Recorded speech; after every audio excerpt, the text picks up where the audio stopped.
Boss in the Sauce Show. Boss in the Sauce Show. Boss in the Sauce Show. Boss in the Sauce Show. Here we go.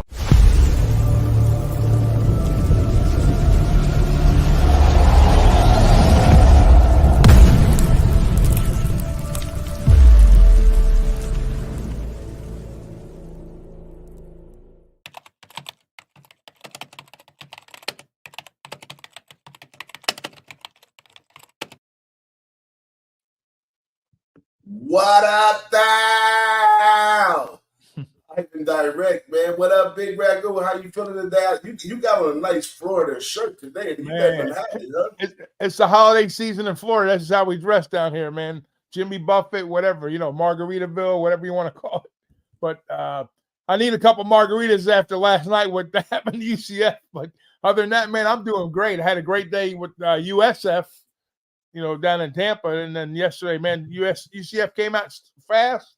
And then, man, shout out to Brent Key, what he did with the Yellow Jackets, making the big adjustments and shutting them down. Unbelievable. But I'm doing great, man. It's Christmas weekend. Got a little family trip. I'm popping out right after the show. Going to take about a supposedly 2-hour drive down south. But we'll see how that goes. But everything's great, man. Vertical upright breathing. How about you, my man? Upright breathing. My leg don't hurt as much as usual. But let's bring our guy Wine Time in, man. A staple on the show now. No need for no over introduction. Fantastic. You already know who he is. What up, Wine Time? What up, fellas? How we doing? Mr. Bruin, what's happening, my guy? Let's go, boys. Stoked to be here. Stoked to talk some college ball with you guys. We got some good games today, better than last week, I think, honestly. So, yeah. But yeah, kicking myself after yesterday, man. I was on the Georgia Tech actually over 30.5, and they ended at 30. So lost on the hooker on that one. I was on the full game over as well, so I lost on that one as well. But, yeah, we're gonna get it back today, guys. We keep grinding. Yeah, we do. And that just shows you right there, y'all, that these games are very volatile, man. I mean, you've seen a UCF team that definitely could have ran the ropes on Georgia Tech. But, it's kind of like they shot their load early and jumped out in front and just got happy. These games are like a celebration to some point. So it just gets volatile in there, man. So I've been taking my time with them, but I did do good overall. I was involved last week. I went 3-3 on Saturday. And then during the week, I went 2-1. So shout out to Western Kentucky. Shout out to Southern Florida. Shout out to those teams even UTSA, shout out to them as well, man, that came through for him, brother. So that was good. But, yeah, man, you got to tread lightly and be careful. As a matter of fact, I even slowed my cabin down this week. And a big F you to betting pros for deleting that article that I had with all those information in regards to who was out and how many snaps they had and all that. It's gone. I was trying to pull it up. It's gone. So, I'm just going to walk them in one by one today, and we're going to discuss them. I don't have any pre-laid picks. I did look at the card. I know what I'm looking at, but I haven't made any bets, any solid picks. I'm going to make them with y'all today. With that being said, and that little bit of coffee to wake me up, let's go ahead and jump on into it, y'all. Let's see here. Let me get this right first. Anything else y'all want to tell the people while I put this together? Hey, yeah, shout out to the chat. Shout out to all the guys for being here. I know we got a couple of people in there. Hop in on the chat, guys. If you're on Twitter, hop in on YouTube.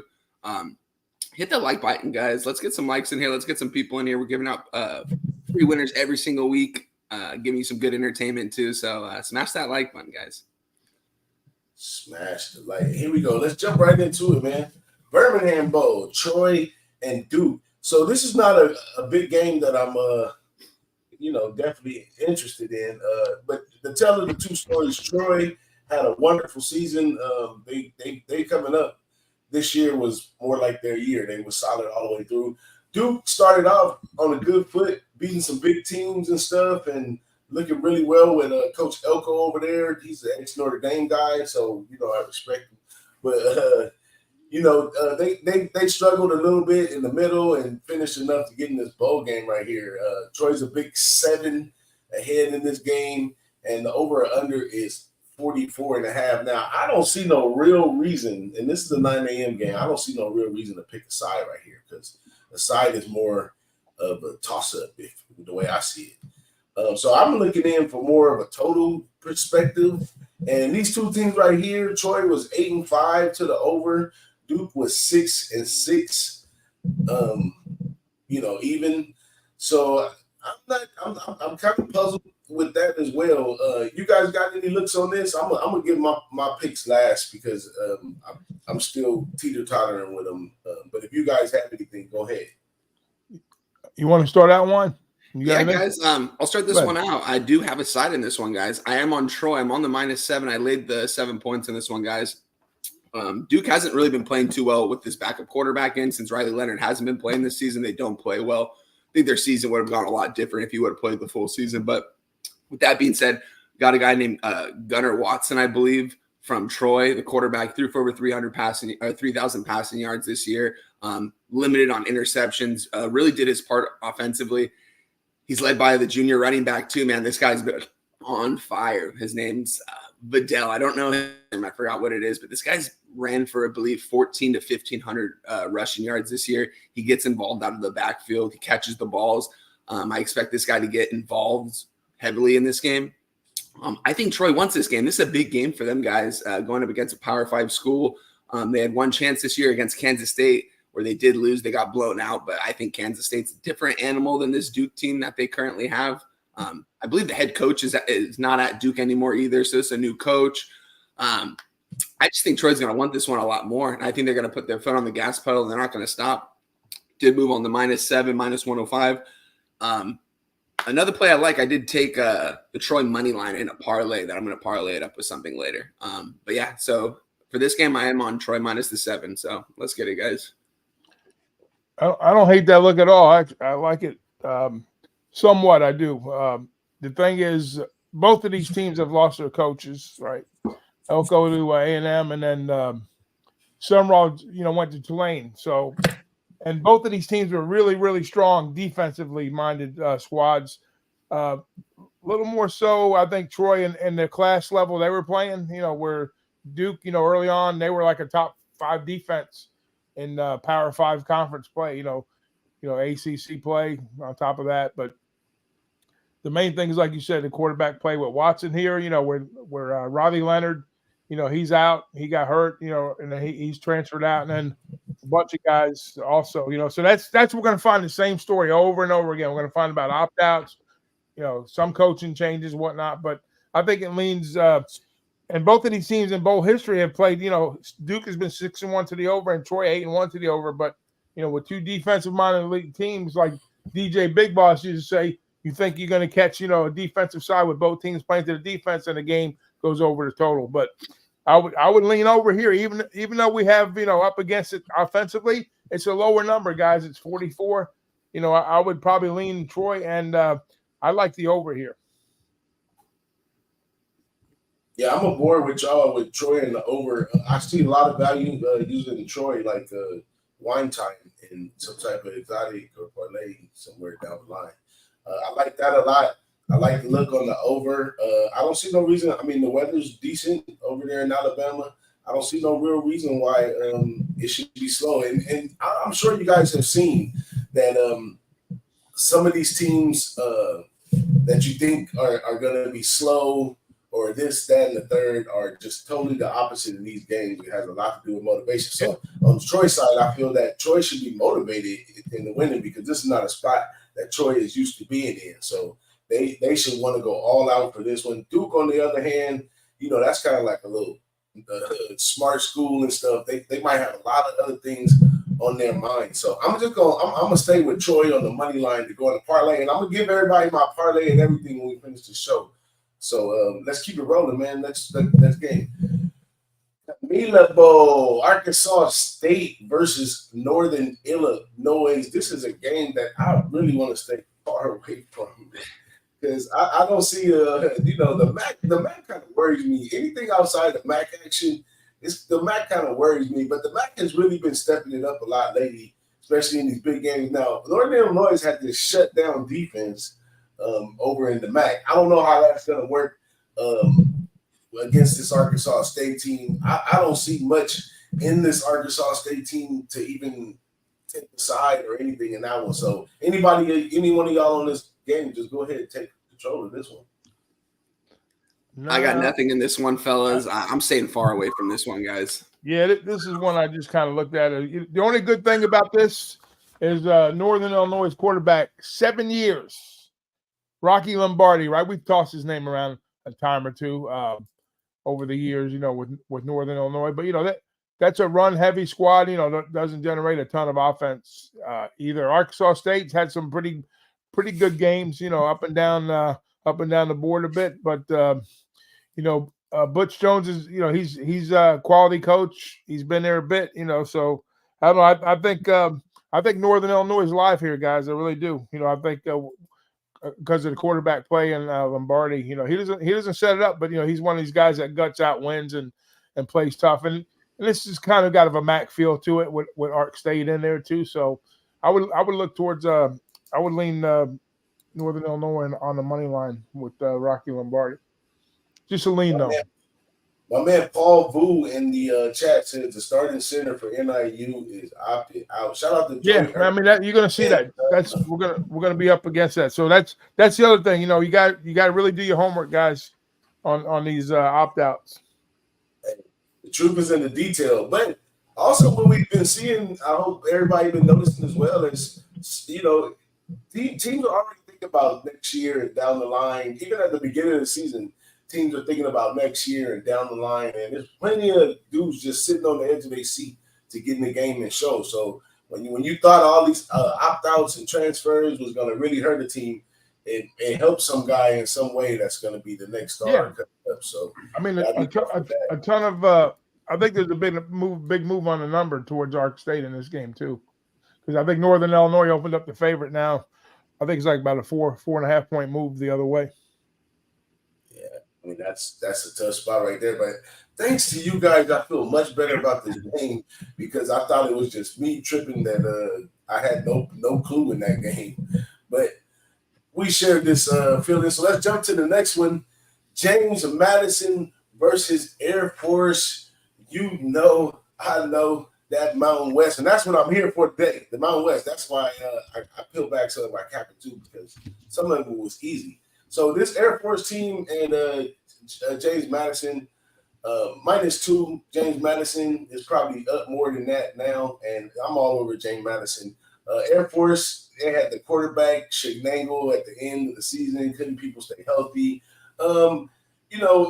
You had all this time. What they say, anytime you had 2 weeks to study for the option, you got a solid chance. So these guys had plenty of time to study for this option movement. Things may happen early, but I think James Madison, another team who is working more to them than Air Force. Air Force, they got plenty to do. They don't know Mountain West, Pac West, where's the future hills for them. But JMU been steadily climbing up the charts, and look at where they are right now. So JMU for me off top -2. Anybody else on this one? What you got, Juan? Yeah, guys, I'm actually on the total in this one. I expect a really low scoring game in this one. My projections have this at about 38.5. I did move on the under 41 -110. You could probably find a 41 still somewhere around there. I see a lot of 40.5s. Still endorse the 40.5. I think Air Force is going to be able to hold down James Madison's offense. I don't think Air Force is going to put up too many points either in this one, guys. So therefore, I did move on the under in this one. I just expect a very slow pace, grind out game. If Air Force is going to stay in this game, I think that it's going to have to be low scoring. Don't have a side in this one, guys, but I did move on this under 41, and I still endorse the 40.5 right now. Yeah, Air Force is going to be up against it here a little bit, guys. Normally, I have a pretty good little angle I like to play in these bowl games. When a team loses their coach, whether he leaves or gets fired, one or the other, except retirement, and we'll talk about that game a little bit later. But anyways, yeah, Avalos, with they had that big game in the championship game, and then they got blown out right in the bowl game by UCLA. So, and then also with the South Florida game and the Syracuse was coachless basically, and UCF did a number on them too. But and here's the other one. And then we just talked about the other game, which both coaches are missing, so that's a chess match here. But, here you get Kirk Cinetti spectacular job with first year FBS, became bowl eligible because of the wins and loss records, and then the political scene. But man, they got a bunch of opt-outs here, or they got a bunch of transfers, should I say? But you know what? They're all coming back, with the exception of 3. Jordan McLeod's the main guy. He's been spectacular. He's Sun Belt Conference Player of the Year. He's coming back. So Air Force missing all their big players. Eldridge, Larrier's gone. Their quarterback, top wide receiver, and running back are out. And you know what Air Force does? They run that triple option. So, and James Madison, normally, like I said, Signetti, he took the job at Indiana, the head coach. Normally, I'd be fading a spot like that. But here, I think the players are the ones that are they're all coming back to play this game. So I think me and you could coach this James Madison team today, and they'll still be fired up, ready to play. But you got to watch out for the Air Force coach, Calhoun. He's got a pretty good record in bowl games, and they're coming off a bowl win last year against Baylor. So all this bullshit I'm telling you about is still going to come to James Madison's side. Give me James Madison, lay the number here. Coachless or not, the players win this game. James Madison to the window for me. Very well. We didn't mention the fact that it's the Lockheed Martin Armed Forces Bowl. It's your namesake bowl too, right? That's another scary thing. It's a lot of stuff that I don't like that I'm putting up against Madison. So I'm going against my own theory and theory on this one, but I just think it's a special year for Madison, and they get a bowl win first year in FBS. I like it. Next up, back with some more Mountain West, Georgia State, Utah State. What I know about Georgia State is they have a great running game, a very aggressive team. They did pretty well over there in the Sun Belt. Utah State, now Blake Anderson, the coach over there, they say he's getting a little tired of Utah. And, he's been there a little while. He has pulled some things off, though. This Utah State team is a creepy team late in the game. They can find their way late in games. I really like the over in this game, and I think it even went up from 59 to 60 or something now. But I do like the over a lot this game. But it's kind of hard sitting around waiting for the team to score 30, man.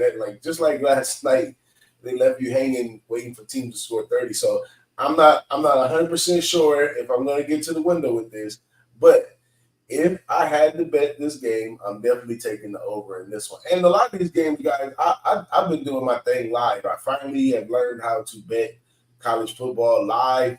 So just like my guys in the NBA and all that kind of stuff, sometimes it's better just to wait and bet the game live because either if the game starts off slow and I like the over, I'm going to get a way better number, somewhere in the game, even though I do risk the factor of the game actually going under. But at the same time, I feel like Utah State is a second half team, can go down the stretch. So if I could get a better number than 59 after the first half, and I go over in the second half. So me leaning to a live bet over in this game. Anybody else? I think live bet's the way to go here, especially offensively. Like if you're looking to bet an over or maybe pre-flop under, here's what I lean.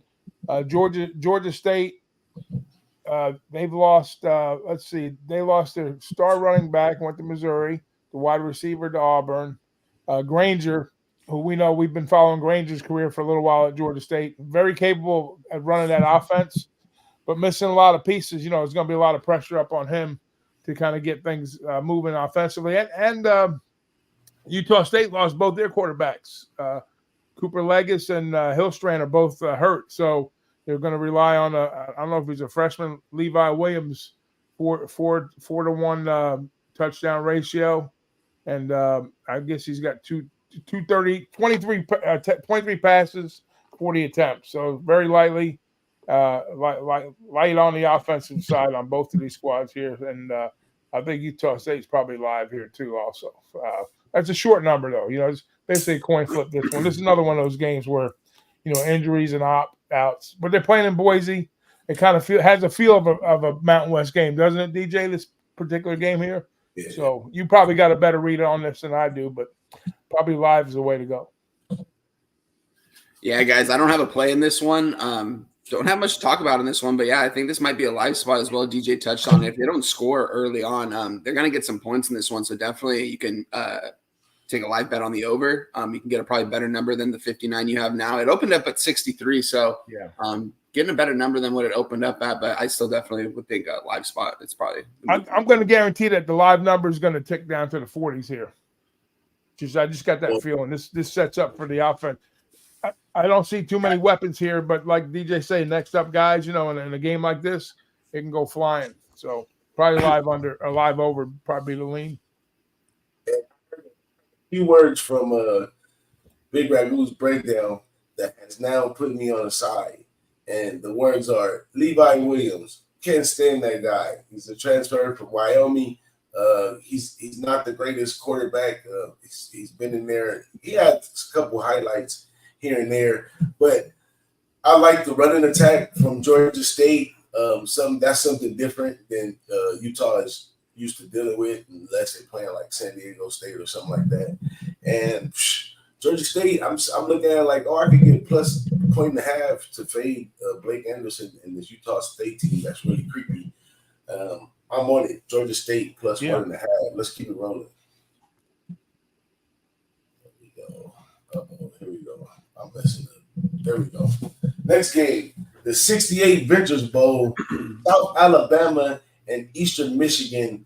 This is an interesting game, being that I played these teams just a little bit this season, a little more Eastern Michigan than South Alabama, so I kind of know what Eastern Michigan can do. And I don't really want the minus 17. I don't know where they came up with that. Even though South Alabama, they can really stick it to you. But Eastern Michigan's been like a bounce-back team all year. They've been able to handle adversity pretty well. So I'm leaning towards Eastern Michigan plus the 17.5. I can't give you a total. If I would, though, I'm only looking at taking overs in these bowl games because the unders, they come really at a high price. Last night the whole world was on the over in that UCF game, and still, it went under. And so the ones that actually went under was kind of creepy. Last weekend, the ones we thought were like legit unders, they all went over. So I'm trying to stay away from unders. So in this one, only value I really see is taking that plus 17 with Eastern Michigan. What you got, Juan? Yeah, this is a tough game, guys. Crazy to see the team laying 17 and a total being at 44.5. You know what I mean? Just super weird, I definitely lean the under in this side, I think. I want to lean South Alabama too. I've taken South Alabama a couple times this season. Know the team pretty good. I do believe Bradley's in at quarterback. That's kind of their guy. He's been the guy there for the last couple of years. I definitely lean the South Alabama minus 17 this one. I think it's high for a reason. I don't have a play in this one, but I definitely lean the South Alabama side because I think the spread is telling us something that it's going to be a blowout. Yeah. I think the reason the number is so high, there's a couple reasons, but Eastern Michigan's defense is pretty decent overall. They've had some here we go again. If you look at every stupid conference, at one point in time, some of their teams in top numbers defensively, and the MAC has been one of the years for the MAC where we haven't had a lot of good teams. You've had maybe like 2 or 3 top tier teams for that conference, and the rest have all been like middled. And this is another one of these middle teams right here, Eastern Michigan. Defensively, they struggle offensively. I think they had like 10 games where they couldn't even muster 300 yards of offense. So you got to put points on the board, guys, and win these games. And speaking of points, South Alabama, they were 1-4 ATS over its last 5 with their top players, and they've got a ton of opt-outs too. So, I don't know which way to go here, guys. It's a lot of points for a low scoring, a low total. That's kind of telling in my book. So I would have to lean with South Alabama with you, even though they haven't been great at covering numbers, with their top players in. So that tells me, and I think ticket wise, they're like 50-50, but like 65% of the money. Not a big tilt on South Alabama, but 4-8 ATS over the season, it's not very impressive. But I think here they might sneak away with one, but I'm going to be off of it. My guy JPZ in the chat says He's trying to be half the pimp Big Ragu is. you gotta catch. You gotta catch Ragu out in the Ragu. wild. So figure, it's the holidays, man. Let's bless everybody with a little happiness today. Hey, you got to catch him when he out in Vegas and see the real thing in real everyday motion with his nice GQ gear. Shout out to my guy Jay Peasy. All love to you, my man. This chat is really weird today, y'all. We got more live viewers than we usually have, but less people in the chat. So 22,000 strong. Let's go, baby. Let's go. Man, we got a whole lot of people just hiding their hands. We welcome y'all to the chat, man. Come to the chat. Ask us some questions. Let us know that you're watching this stuff. It feels great to know, when people are watching and they chat with us. Trust me, it's a good feeling. But, it's all love. You got anything on this one? Not much on here? No, yeah, like I said, I definitely lean the South Alabama side in this one. Don't have a play in this one. I might get to the window on it before game time. We'll see. All right, there we go. Next game, Utah versus Northwestern. This is I'm waiting to see what my man Weinstein got to say. I already know what I'm thinking about this game, but I'm waiting to see what my man Weinstein got to say about this one. Yeah, guys, coming into this game, Utah has a couple opt-outs of guys that I thought were going to come back last year. Their linebacker, Savaka, I believe his name is. I forgot how to pronounce it. Something like that. He played running back and linebacker for him this year. Their best athlete, one of the best athletes in college football, honestly. So he's leaving for the NFL. You got their number one corner leaving for the NFL as well. We're going to find out probably about an hour or two before game time who exactly is going to be playing in this one. I'm hearing that there might be some last-minute opt-outs. With that being said, though, guys, I am on the Utah side in this one to close out that money line parlay with Troy in this one. This is going to be a motivational factor for Utah. I think Kyle Whittingham's going to have his guys ready for this game. Whenever he has them play, he wants them up. He wants them ready. They're kind of been the next man up mentality all season long. Started with Cam Rising going down. They've gone with a couple different quarterbacks in this one. Heard Bryson Barnes is in the transfer portal, but he will be playing in this one. So I think he's going to want to play. He's from Utah. Born and raised there. He's a pig farmer there. Guy's going to leave. I don't know where he's going to go next year, but this is going to be his last game for his university that he grew up always wanting to go to. So I expect him to have a big game if he does get all the snaps today. Probably going to see Nate Johnson in there too, running some read options and stuff. But yeah, with that being said, I just think Utah's going to want this more, and I think they have the better athletes. Even if guys don't play that usually play, they've got younger guys that want to play, that want to make a difference, that want to show Kyle Whittingham that they're going to come and show up for this game, last game of the season. So definitely moved on the Utah money line / Troy money line parlay in this one. It's -125. Probably still get that same number right now. I really like it. I don't see either of these two teams losing. So yeah, I'm on the Utah side in this one. I'm not on the spread or anything like that. I just think that they get this game done.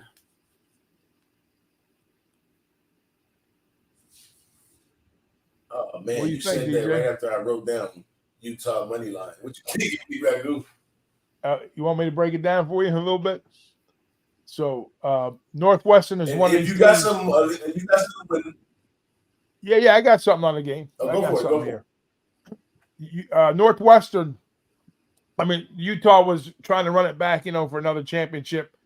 Like Juan mentioned, Rising hurt. Every week it seemed like they were playing a different quarterback or trying a different mix at quarterback. And both of these coaches did a bang-up job coaching these teams up. Whittingham, he's been real impressive in bowls, 11-5 overall. They just keep grinding this Utah team. And they're probably like the closest thing to me to a Pac-12, Big Ten team that kind of fits what Northwestern's looking to come up against in a situation like this. Now, what Northwestern did was probably, I think Braun should be up for Coach of the Year, to be honest with you, because what he did after that situation, Fitzgerald got these kids bowl eligible. They could have mailed it in early. Could have did a lot of crazy things. 8-4 ATS to the number all season long. They've been in games all season long, this team. I had them on one of my big plays this year was them on an alternate line, which they didn't get there, but I had a couple other plays along the way that made me the money with Northwestern. And I think it's one of them spots here, guys. Not late. I think Utah's going to win the game. I think they grind them down late in the game, but early on, I think Northwestern's going to put up a big fight here, guys. They came back and beat Minnesota. They beat Maryland. They pushed Iowa to the limit. they won at Wisconsin. They beat Purdue. They beat Illinois. So that's why they're here in the bowl game. I think this is another one of these scrum type games early on, and I think Northwestern's up to the task early. But I think, like Wine says, they get them late. It's not a big number. You're talking what, 6.5. So first half numbers is like 3.5. But I'm gonna sprinkle a little bit on Northwestern on the money line too in the first half, like plus 165, and I'm gonna take plus 3.5. So I'm gonna have 2 plays on Northwestern in the first half, money line and plus 3.5. Let's go. I don't know about that one, Big Greg. I think I'm liking the Utah side for the money line because the part that I see about it is Utah plays a different style of defense. When these teams like Wyoming, Utah, San Diego State, some of these teams, they just play a different style of physicality defense. When you come from another conference, you're not too used to that, and you play that. Well, they played the Big Ten, though. They played Michigan. They played the, Wisconsin. They played Iowa. You talk about defense? Iowa, yeah. Maybe I have to go back and look at those games and see how they played in those games. But it might be a little different style, like you said. But I think they're just a well-rounded team for the adversity they went through. And I think this might be a celebratory game for them. I'm gonna jump out this game. I'm gonna let y'all go head to head. I'm out of here. But yeah, don't let me put you off anything, man. I never try to take anybody off a play. I'll put it that way. No. It's a very unique thing on this show that we have no idea what each other is on, and we all well-rounded cappers, and we stick to our thorns, despite who's on the show or what anybody thinks. So it's I'm sure the chat and everybody loves it. You know what I'm saying? But and even when I'm watching these games, I'm thinking, last week me and Weinstein had a couple who was on the other side. I'm like, man, Weinstein's on the other side. I gotta get this one home. But let's go on to the Easy Post Hawaii Bowl. This is probably one of the most BS bowls you're gonna have right here because it's in Hawaii.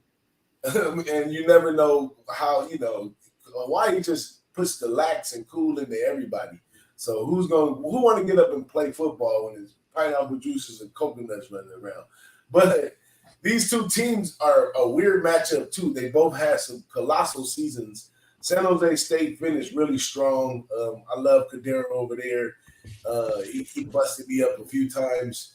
And Coastal Carolina, this is I wonder if the quarterback over there, what's his name, is playing. McCall, he's not playing. No, Vasco. Ethan Vasco. That ain't no telling. Yeah, I don't know about that. And Coastal's a wishy-washy team, man. Some days the defense can win the game, and some days the offense can win the game. So you never know. These are two weird teams. I think the truth is in the total in this one, for the most part.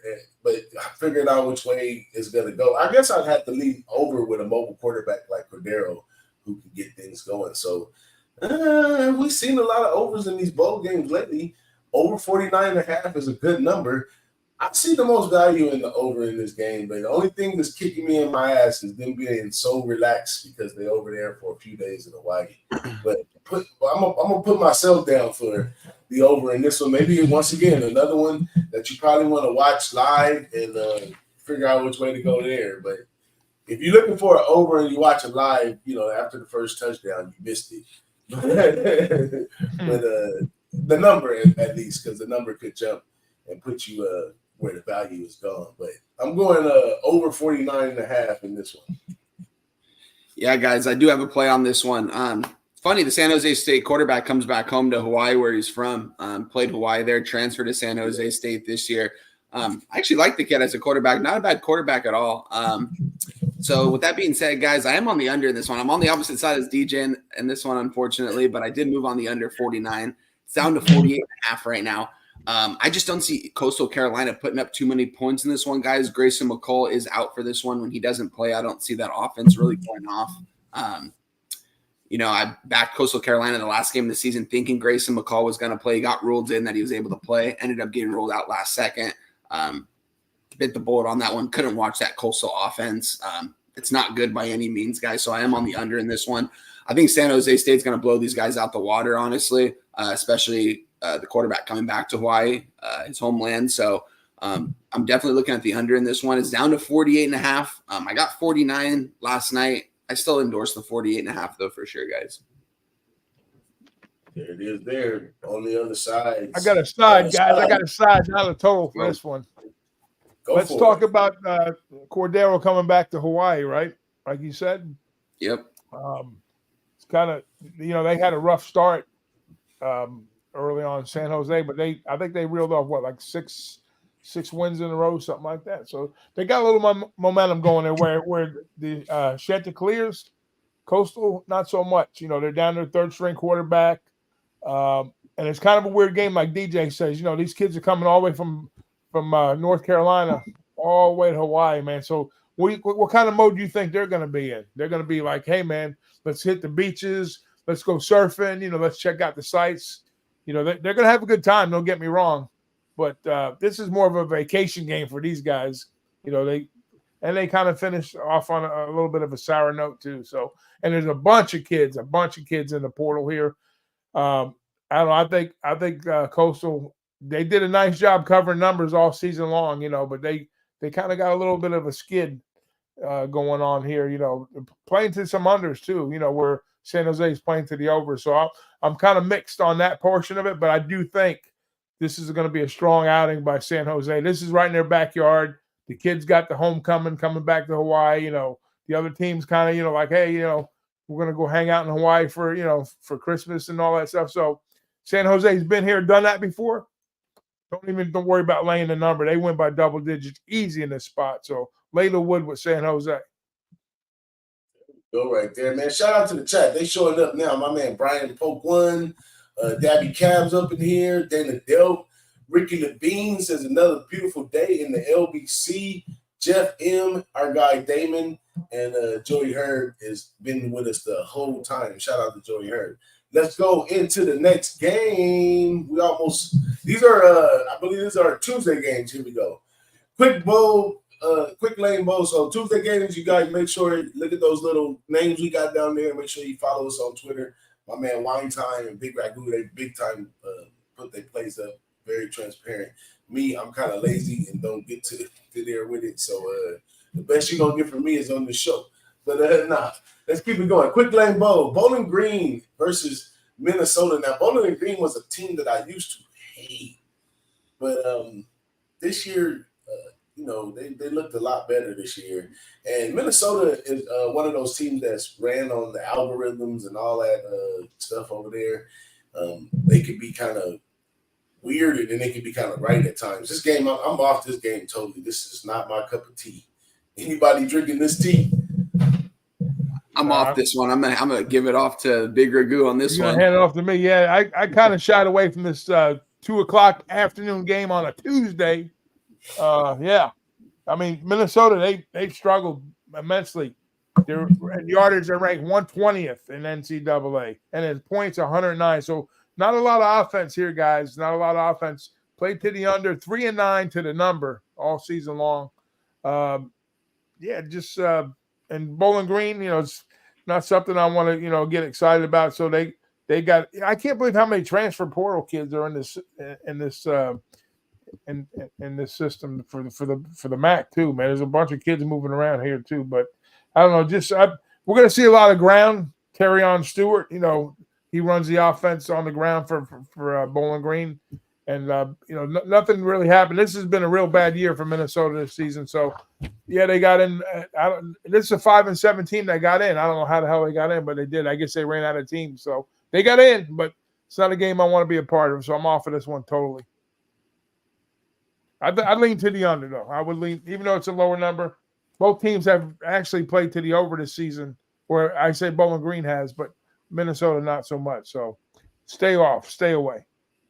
Stay away. Let's keep it rolling, man. Texas State versus Rice. This is another weird game right here, man. I don't know what to do. It's nice for Rice to even be in this bowl game in this situation, but Texas State, they kind of earned theirs the whole way. They've been a pretty tough team all season. I would want to go straight after Texas State, but I don't know. This might be a spot where you want to be a little contrarian and just go money line Rice, try to make some money out of it. They got a great opportunity right here, and that the Rice has came up because of coaching that's put them in the position. There ain't no recruiting, there ain't no star players, just really good coaching is latching on. If he can get them a win in this game, it'd be great for the university, the conference, the players, the coach. It would just be a really nice thing right here in the First Responder Bowl. So only play I see on this one is a little sprinkle on Rice. I'm not going to even get involved with the total. And if I did, I would probably do under because Rice got to where they are from playing defense, even though Texas State, they do score a lot of points. But, hey, that's where I'm at with anybody else on this game. I want to move on Rice in this one too with you, DJ, honestly. Contrarian side for sure, and the line's moving towards their direction. It was, I believe they opened up as a +6, down to a +4.5 now, with only 25% of the tickets and 53% of the money coming in on Rice. JT Daniels is medically retired, the transfer from everywhere that came to Rice this year. So he won't be playing, from everywhere, the 7th-year guy. But yeah, so he won't be in this one. The backup quarterback's been playing kind of well for them the last couple of games down the stretch. They won their last 2 games. I can see them staying within 6 points in this one. 4.5. Now that it's down to 4.5, I don't like it as much, but I think it might be going down that way for a reason. So I'm going to lean towards the Rice at the current number +4.5. Yeah, I got a little different take. Both these quarterbacks, TJ Finley, we followed him a little bit from Southeastern Conference coming over to Texas State, and their head coach, I think he coached, he was at Incarnati Word. He coached Zappy when he was quarterback over there. So those Texas coaches, they move around from different schools, lower level schools to upper level schools to, so who knows where the next stop is for their coach here. But anyways, Finley, he wanted to get some playing time. He's not he's not a big runner. He's a big kid. He's like 6'7", 6'6", 250 pounds, 250, very physical guy. But he's more about the pass, and he doesn't use that size to really run the ball down the field. He's not a dual threat type quarterback, but he's pretty accurate passer. So, and then Rice, they started out awesome, had an awesome season with Daniels. He got hurt, and if you look back at the games where Daniels got hurt, they lost a couple games. But like you said, Padgett stepped in and won his last 2 games. So he's done a nice job filling in, after, he went through his bumps and bruises here. So I see a little bit of offense here in this game. I really do. But I know I was looking at a team total in actuality with Texas State here, because I think they're going to score a few more points. They're favored, obviously, by 5. You said what, down to 5 now? 5. 4.5. 4.5 you're seeing across the board. Yeah, I see some 4.5s, no doubt. So, but I still think there'll be points, scored both ways here. I like the over. I like the over. It's a little ticked up, but I do like the side on the Texas State side. I'm on the team total side with Texas State, and I'll give you that number. I bet at 29.5, but I think it's went up a little bit. I think it's up to 31.5 right now. So it's kind of weird because the number's going down, but the Texas team total went up. So go figure that one out, guys. Anyway, so they're saying there's going to be fireworks. That's a good look for the over in my book. So, but I still like Texas State 31.5. I think the game goes over too. I bet at 29.5 already early on. So, but it's sitting at 31.5. I think we'll see 30 by both schools here. I think the game goes over. As a matter of fact, make it official. I'll go on the over too. I'll be on the full game over. Ooh, there you go. We got all the way to Tuesday to change your mind, Big Ragoon. Yeah, well, I'm talking to you guys. You guys got me. We're capping it out this way. So I like the over now, and I like the Texas team. Like I say, with that total going up with Texas State, and I think Rice number coming down, that tells me it's going to be a shootout here. Hey, that's a big thing too. As when you go over your bets with other cappers, sometimes hearing what other people have to say just grows you more solid into what you was thinking, and those are where you want those bets where you solid. Like, Big Ragu said that. I still feel like this. That means I truly like that. Look, this is a Tuesday game. This is another Tuesday game, guys, and this game is being played in Dallas. But I think Texas State is closer to San Antonio, and Rice is closer to Houston, or is in Houston. So, yeah. With that South Alabama game, they're playing that game at home too. By the way, that's a home game for them. Ooh, Oh, that's wow. why that warrant the 17 right there. But I'm gonna probably stay off of that game. Next, Kansas versus UNLV. You talk about fireworks. This game has potential to be fireworks right here. I think Kansas is probably the more dominant team. Are they 12.5 points dominant? I don't think so. UNLV has been that team that when you count them out, they definitely can cover backdoor or sometimes outright. So they've been having a superior year. They kind of slowed down at the end of the season. I guess like they said back in the day, got too big for their bridges. And now they're in this nice bowl game. This is a nice spot for Barry Odom, first year here. I don't think UNLV wins this game, but the cover is live for sure with the 12.5. And I'm looking at more of a first half over more than the full game over in this one. So I don't know. I find the most value with UNLV. So put me down for UNLV plus the 12.5. What you got, Juan? Yeah, DJ. I mean, you've been writing UNLV all year. Really cashed out on them this year, man. They were ATS for a while, the team to bet every single week, man. You mentioned in the beginning fireworks. I see fireworks happening in this game as well. I expect a lot of points to be scored in this one. We're seeing the 64.5 total for a reason. I think both teams can score and score at will. 12.5 is a little bit too much for me to lay with Kansas. I agree with you on that one as well, DJ. So I definitely lean towards the UNLV side. I don't think Kansas should be a 12.5 point favorite against them.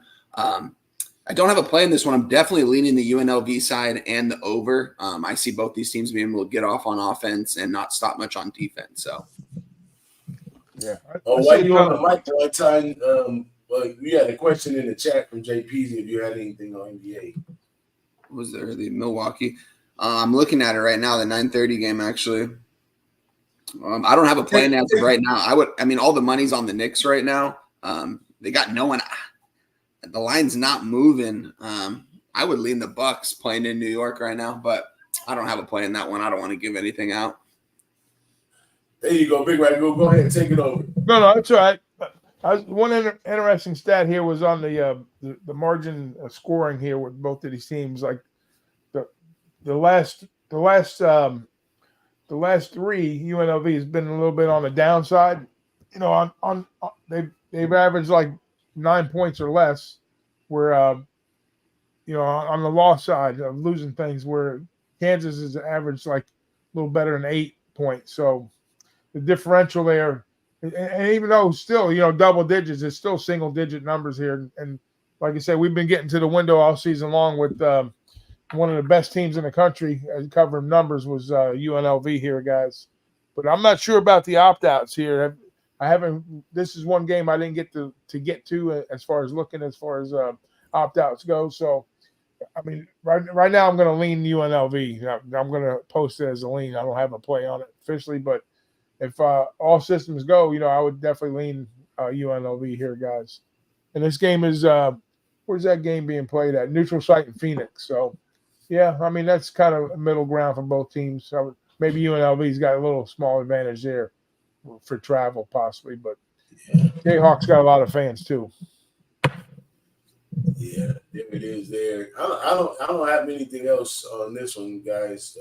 Anything y'all want to tell me? This is the last game right here. So as far as moving forward there's some nice games that come up after Tuesday next week. I don't know. See what the schedule looks like. Maybe Wednesday or Thursday we can get together and finish. Yeah. We'll do a midweek look for sure. Yeah. So be looking for a pop-up show, y'all. Be looking for a pop-up show sometime next week for us to cover those few games before Friday, and then back again right here at you on Saturday. And we don't got our guy Ramon today. He didn't show up. But, he's a busy man, so things did happen. But I don't know. I don't have much more to tell y'all today. I can run back my plays, though. So after this show, I'm looking at I still haven't seen what I want to put Troy on the money line with. So that I don't know how San Jose State, DJ. Now that we were talking about that, what Ragu said, I'm actually leaning San Jose State in a parlay piece too. I mean, do we think that this quarterback's going to lose this game coming back to Hawaii? I don't think so. No way. He even showed out, I think, this year against Hawaii when he played them too. So, Yeah, he that's definitely gonna be a good look right there. But I'm liking JMU -2, confident on that one. That's probably gonna be a solo bet, and then also confident in Georgia State plus the 1.5 today. Those are my two favorite. And then on the more tricky side, the over in the San Jose State game in Hawaii, like we just talked about, and also UNLV plus the 12.5. That's it for me. Y'all want to give me y'all plays? Yeah, we put them in the chat on the private chat if you can post them up. Oh, yeah, let me get them out of here. Give me 1 second. The Big Red Goo. Today's plays. Here we go. I can read them back if you want. There you go. Yeah. Yeah, 4 plays, right? 1, 2, 3, 4, 5. Or two in the one game. Troy over 44. James Madison -1.5. Northwestern in the first half plus 165. Northwestern in the first half plus 3.5. That's a double down spot. And all the way to San Jose. I'm going to make that a 3-unit play on San Jose. Oh, wow. Let's go. Yeah, we talk single units when we're talking show, but when I put it on Twitter, it'll be for 3 units. Let's go. Ooh, I'm on it now. I'm on it now. I'm going to be on it now, I think, too.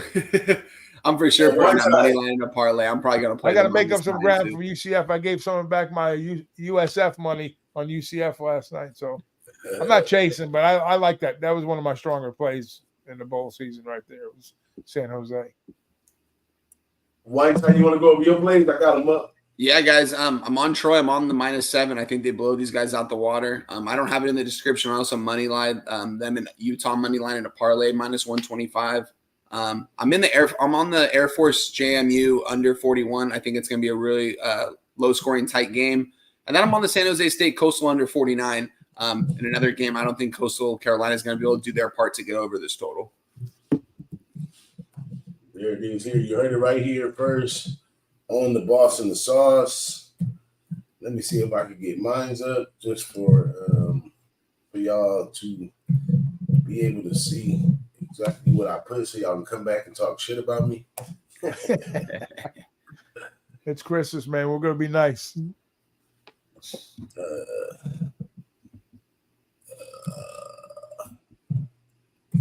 Here we go. Over 49.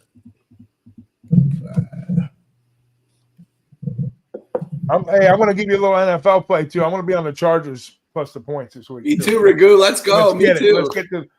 We get a little bit of that pop since they kicked that asshole out of there, Staley. So what do y'all think about the Bills? The players rally around, take the point. That's a lot of points, man. 12.5. It's a lot of points for the Bills. City's still crying, man. Get the hell out of here with that nonsense. I moved on it too, Ragu. I moved on it last night. Let's go. Heck yeah. Here we go. JMU, Georgia State, UNLV, and Coastal Carolina, San Jose State over 49.5. That's it, man. May y'all have a great holiday, man. Shout out to fam. Tell all the family I said happy holidays, Big Ragu. Same thing for you, Big Wine Time. And another shout out to the chat, North Ender, JPZ, Nate Dog 420, Joey Herb, Damon, Rick Levine, Dabby Cab. A whole bunch of y'all came in here and showed a lot of love. We appreciate that love, man. That is exactly what keeps us going. But we're going to go ahead and get out of here, guys. Y'all have a great one. I'm DJ Big Boss. We got Big Ragu and my man Wine Time. We out of here. Merry Christmas.